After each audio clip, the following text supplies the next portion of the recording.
Hebreo Kapitulo 12. Ang Dios nga atong amahan. Busa, kay gilibutan man kita ni ining dakong pundok sa mga saksi, isalikway ta ang tanang mga nakababag kanato ug ang sala nga naghawid kanato pag-ayo. Daganon ta ang matinud-anon nga lumba nga atong gisalmutan. Itutok ta ang atong mga mata ngadto kang Hesus nga maoy gisandigan sa atong pagtuo ug tinghingpit niini. Wala siya mosibog bisan pa sa iyang pag-anto sa cross ug wala niya igsakpayan ang kaulaw sa pagpakamatay dito sa cross tungod sa kalipay nga madawat niya ug naglingkod siya sa tuo sa trono sa Dios. Palandunga kung unsa ang iyang giantos ug giunsa niya ang pagpailob sa tiliwala sa labihang pagsupil sa mga makasasala aron dili kamo maluya ug mabugnaw. Sa inyong pagpakigbiso batok sa sala wala pagayod kamo makig-away hangtod sa kamatayon. Nalimot ba kamo sa makapadasig nga mga pulong nga gisulti sa Dios kaninyo? Ingon ang iyang mga anak,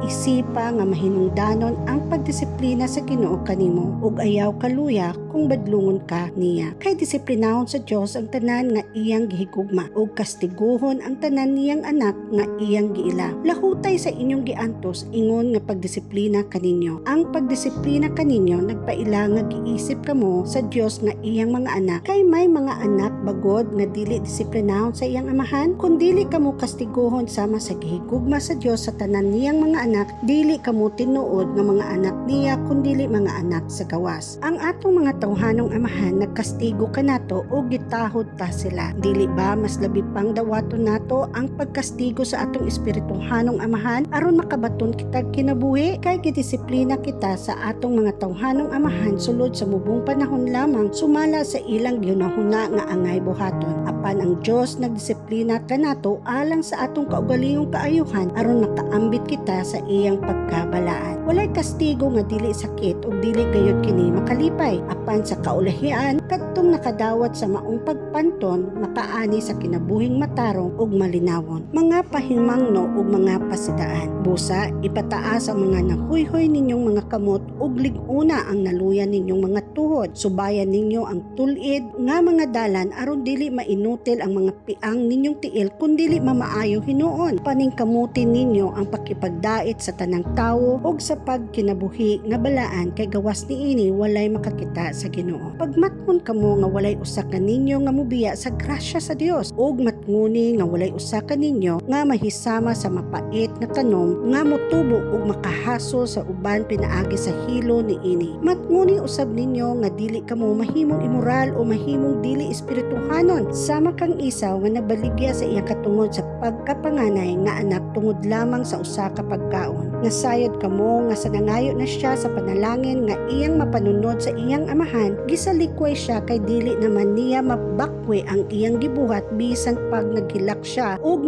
pakiluoy pag-ayo. Kay wala kamo muduol sa usa ka bukid nga mahikap diin didto nagdilaab nga kalayo, kangit-ngit, kangiog ug bagyo. Wala kamo muduol sa dapit nga may lanog sa trumpeta ug usa ka tingog nga sa pagkadungog sa mga Israelita sa maong tingog nangaliyupo sila sa Dios nga muhunong na unta kini. Kay wala sila makaantos nga maminaw sa mando nga nag-ingon bisan ang mga mananap nga motunob sa bukid kinahanglan batuon gayod hantod nga mamatay. Makalilisang kaayo ang talan-awon nga tungod niini miingon si Moises, nalisang ako ug nagkurupan ang giduol ninyo mauhinuon ang bukid sa Sion ug ang syudad sa buhing Dios, ang langit ng Jerusalem uban sa linibo ka mga anghel niini. Giduol ninyo ang malipayong pungan sa mga panganay nga anak nga ang mga ngalan na hisulat didto sa langit. Giduol ninyo ang Dios nga makum sa tanang tawo ug ang mga espiritu sa mga matarong nga nahingpit na. Miduol kamo kang Hesus nga maoy naghimo sa bag-ong kasabutan ug ngadto sa gibisbis nga dugo nga nagdalag mas maayong mensahe kaysa dugo ni Abel. Busa pagmatkon kamo ug ayaw pagdumili sa pagpamati kaniya nga nagsulti. Kadtong midumili sa pagpamati ni atong nagsangyaw sa mensahe sa Dios dinhi sa yuta wala gayod makalikay sa silot. Labi pa kitang dili makalikay kung isalikway nato siya nga nagsulti gikan gayod sa langit. Ang iyang tingog nakapangurog kaniadto sa yuta apan karon nagsaad siya. Pakurugon ko pag-usab dili lamang ang yuta kundi ang langit usab. Ang pulong pag-usab nagpasabot nga ang tanang binuhat uyog tugon ug kuhaon aron kadto lamang dili mo uyog mauray magpabilin. Busa magpasalamat kita kay makadawat man kita og gingharian nga dili gayud matay-og. Magmapasalamaton kita ug simbahon ta ang Dios sa paagi nga makapahimuot kaniya uban ang pagtahod ug kahadlok kay ang atong Dios sama sa kalayo nga mosunog gayod.